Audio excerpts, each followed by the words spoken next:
অদৃশ্য শক্তিৰ বলেৰে বলিয়ান অধ্যক্ষ পলাশ দত্ত।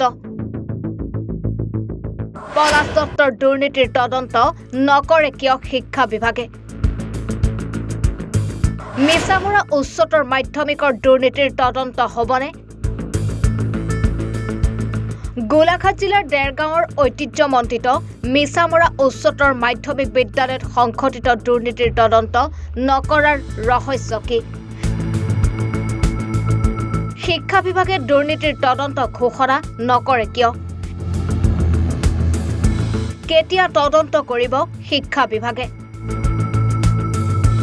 কিয়নো বৃহৎ কেলেংকাৰী সংঘটিত কৰাৰ তথ্য পোহৰলৈ অহাৰ পাছতো আজিলৈ তদন্ত ঘোষণা নকৰাত ৰহস্যৰ সৃষ্টি হৈছে। মিছামৰা উচ্চতৰ মাধ্যমিক বিদ্যালয়ৰ অধ্যক্ষ পলাশ দত্তৰ প্ৰতি শিক্ষা বিভাগৰ উচ্চ পদস্থ বিষয়াৰ ইমান দৰদ কিহৰ? নে বৃহৎ ধনৰ অংকত মুখবন্ধ ৰাখিছে শিক্ষা বিভাগৰ বিষয়াই? এই প্ৰশ্ন বাৰে বাৰে উত্থাপন হ'ব ধৰিছে।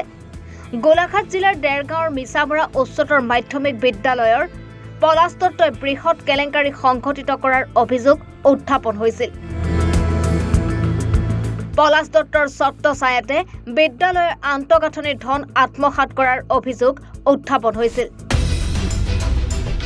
শিক্ষা বিভাগে মিছামৰা উচ্চতৰ মাধ্যমিক বিদ্যালয়ত এটা বিল্ডিং নিৰ্মাণৰ বাবে কেইবা লক্ষ টকা মুকলি কৰি দিছিল। সেই টকা লুণ্ঠন কৰাৰ গুৰুত্বৰ অভিযোগ উত্থাপন হৈ আহিছে। অধ্যক্ষই কেইবা লক্ষ টকা হৰলুকি কৰাৰ অভিযোগ। কেইবছৰমান পূৰ্বে মিছামৰা উচ্চতৰ মাধ্যমিক বিদ্যালয়ত এটা বিল্ডিং নিৰ্মাণৰ বাবে কেইবা লক্ষ টকা মুকলি কৰি দিয়া হৈছিল। কিন্তু কেইবা বছৰ পাৰ হৈ গ'ল যদিও বিল্ডিং থিয় নহ'ল।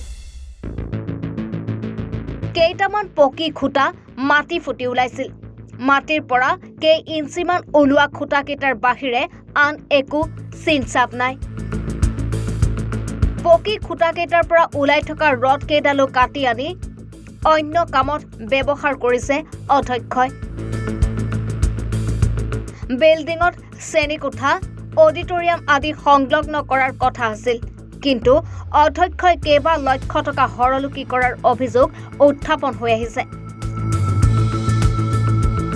বিদ্যালয়খনত গৃহ নিৰ্মাণ নকৰি ব্যাপক দুৰ্নীতি সংঘটিত কৰাৰ অভিযোগৰ পাছতে আজিলৈ শিক্ষা বিভাগে তদন্ত ঘোষণা নকৰিলে।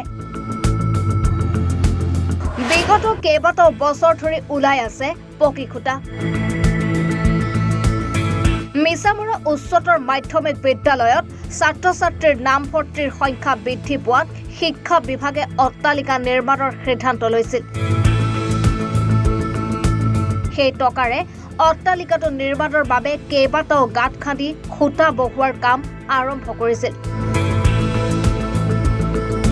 খুঁটাকেইটাৰ কিছু অংশ নিৰ্মাণ কৰিয়ে দাৰিদ্ৰ্য সামৰে।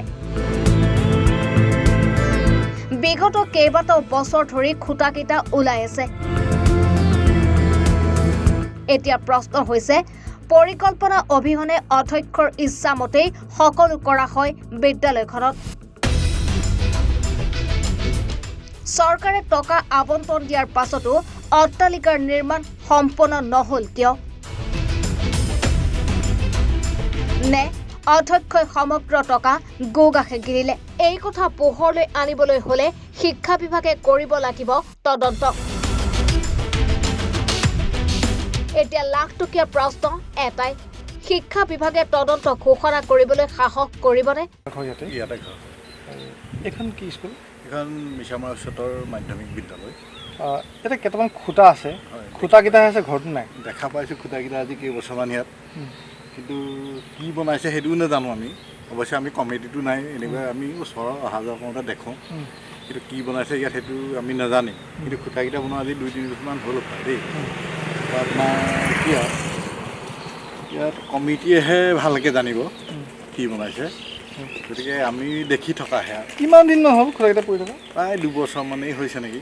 2 বছৰ হয়তো অলপ পাহৰিব পাওঁ প্ৰায় 2 বছৰ মানে আনুমানিক আৰু আৰু এটা কথা আপোনাৰ আমি বিচাৰিম ধৰি লওক আপোনাৰ সাধাৰণতে যেতিয়া ঘৰ খুটা পোতা যায় ৰদ কিছুমান উলিয়াই থোৱা যায় ইয়াত ৰদ আছে ইয়াততো ৰদটো দেখা নাই এতিয়া এইটো আৰু ঘৰ নিৰ্মাণ নহ'ব ওলাই আছে এতিয়া তাকে কেনেকৈ কি বনাইছে আৰু মিস্ত্ৰী জানিব কমিটিয়ে তাতে মোৰ দাদাই অকণমান জানিব মোতকৈ চেলিং হৈ কমিটিয়ে সিদ্ধান্ত কৰিছিল তাৰপিছত যিজন প্ৰিন্সিপাল আমি শুনা মতে ইয়াত ভুল হ'ল বুলি ক'লে ইঞ্জিনিয়াৰ আহি আকৌ বেলেগকৈ বনালে আৰু গোটেইখিনি প্ৰিন্সিপালজনে খৰচ কৰিছে বুলি শুনো যিখিনি ইয়াত খৰচ হ'ল সেইখিনি থাকি গ'ল এই যিটো খৰচ ইয়াত হ'ল সেইখিনি আকৌ প্ৰিন্সিপালে খৰচ কৰি দিলে প্ৰিন্সিপালে ভুল বুলি ক'লে আৰু ওপৰ বা খুব সম্ভৱ বিল্ডিংটো এইফালে বনালাগে আকৌ সেই নতুন বিল্ডিংটো যে মানে পৰিকল্পনা নোহোৱাকৈ কৰিছিল তেনেকুৱা হৈছিলে হপায় আমি শুনা মতে এতিয়া এই টকাটো ৰাইজৰ টকা গ'ল নে তেখেতে ব্যক্তিগত খৰচ কৰিছে বুলি আমি গম পাওঁ জনমুখত শুনা যায় আৰু যে প্ৰিন্সিপাল ছাৰৰ খৰচ কৰি পেলাই এইখিনি মানে নতুন কৰিলে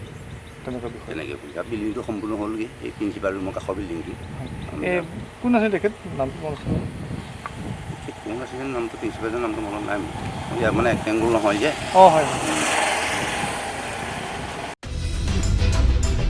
ব্যুৰো ৰিপৰ্ট এনিফাৰত 24।